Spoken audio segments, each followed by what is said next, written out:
Good morning student. आज हम पढ़ेंगे कक्षा 9वीं का विज्ञान। इसमें अध्याय 13 है हमारा स्वास्थ्य। स्वास्थ्य का अभिप्राय। क्या आपके साथ कभी ऐसा हुआ कि चाहकर भी तबीयत ठीक नहीं होने के कारण आप अपना मनपसंद कार्य नहीं कर पाए हो? जैसे मैच खेलने जाना है, फिल्म देखने जाना है, मेला देखने जाना है या विद्यालय के किसी कार्यक्रम में भाग लेना है। तो आप क्या करेंगे? अगर आपकी स्वास्थ्य ठीक नहीं रहेगी तो आप अपनी मनपसंद चीज़ों से वंचित हो जाएंगे। जैसे कि फिल्म देखने जाना है तो आप नहीं जा पाएंगे, आप मैच खेलने जाना है तो नहीं जा पाएंगे, अपने विद्यालय के किसी कार्यक्रम में आप अगर वहाँ हिस्सा लेना चाहते हैं तो आप अगर स्वास्थ्य ठीक नहीं है तो आप नहीं ले पाएंगे।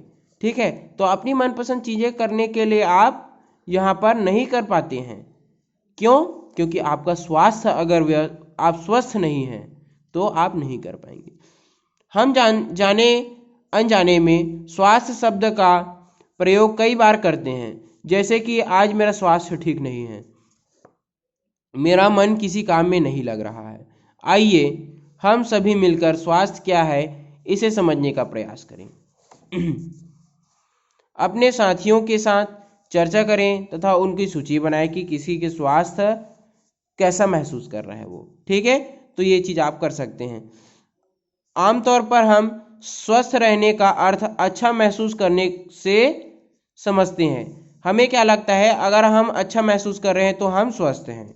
जब हम अपने रोजमर्रा के काम को करके ठीक तरीके से कर पा रहे हैं तो कहते हैं कि हम स्वस्थ हैं। अर्थात स्वस्थ वह स्थिति है जिसमें हम शारीरिक, मानसिक और कौशल युक्त कार्य अपनी क्षमता एवं दक्षता से पूरा करते हैं या पूरा कर सकते हैं। तो ये क्या है? स्वस्थ कहला रहा है। लेकिन देखते हैं स्वास्थ्य, अस्वास्थ्यता और रोग, इसमें देखते हैं। अलग अलग लोगों के लिए स्वस्थ रहने का अर्थ अलग अलग होता है। जैसे नर्तक के लिए स्वस्थ रहने का अर्थ है कि वह हर परिस्थिति में अच्छे नृत्य का प्रदर्शन कर सके। बांसुरी वादक के लिए इसका अर्थ यह है कि वह लंबा श्वास ले सके जिससे कि वह बांसुरी के स्वर को नियंत्रित कर सके। एक खिलाड़ी के लिए इसका अर्थ यह है कि वह विषम परिस्थितियों में भी कुशलतापूर्वक अपने खेल का प्रदर्शन कर सके। कई बार बिना किसी विशेष रोग के भी हम अस्वस्थ हो जाते हैं। जैसे उपयुक्त उदाहरण में किए जाने वाले कार्यों को संबंधित व्यक्ति सहज रूप से प्रदर्शित करने में असमर्थ होता है तो हम कहते हैं कि अस्वस्थ है। जैसे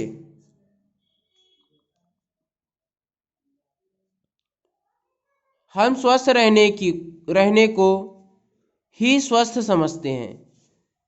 तो लोग क्या हैं? लोगों को अंग्रेजी शब्द डिसीज से दर्शाया जाता है। यह दो भागों में बांटा जाता है। डिस इज इसका शाब्दिक अर्थ है, तो देखते हैं। डिस का अर्थ बाधा या बाधित होना, डिस्टर्ब। एस का अर्थ आराम, रेस्ट।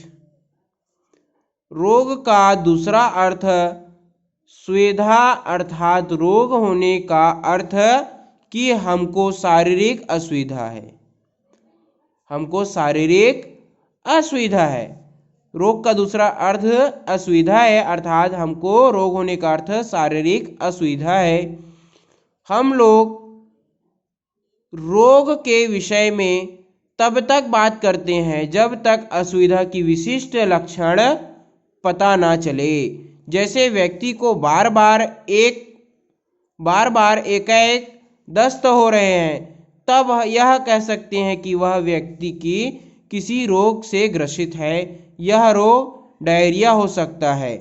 स्वस्थ रहने एवं अस्वस्थता में अंतर स्पष्ट करेंगे। ठीक है, तो इसके आगे देखते हैं।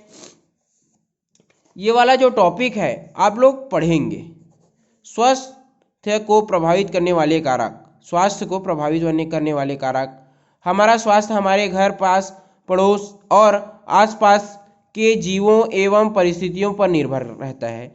क्या आपको मोहल्ले में, कॉलोनी में सभी घरों में स्वच्छ जल प्राप्त होता है? आपके घर में कचरा कहाँ फेंका जाता है? आपके मोहल्ले में उत्पन्न कचरों का निपटारा कैसे होता है? आपके मोहल्ले में सड़कों नालियों की सफाई होती है कि नहीं होती? कितने बार होती, क्या होती है? ठीक है, तो यही सब चीज़ आपको प्रभावित करती है आपके स्वास्थ्य को।